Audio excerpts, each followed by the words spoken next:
Welcome to solverfy.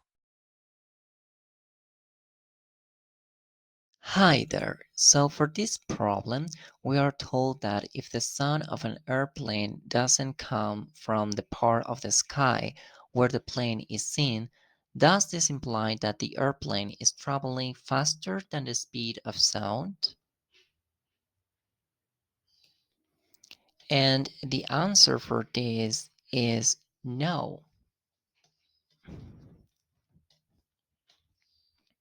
The fact that you hear an airplane in a direction that differs from where you see it simply means that the airplane is moving and not necessarily faster than sound. If the speed of the sound and the speed of light were the same, then you'd hear a plane where it appears in the sky.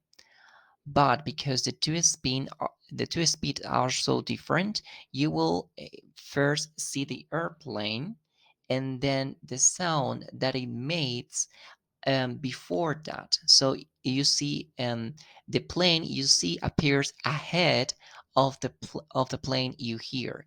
So the answer is that because the speed of light is greater, and in fact so much greater than the speed of sound that you hear. So that's a solution for this problem.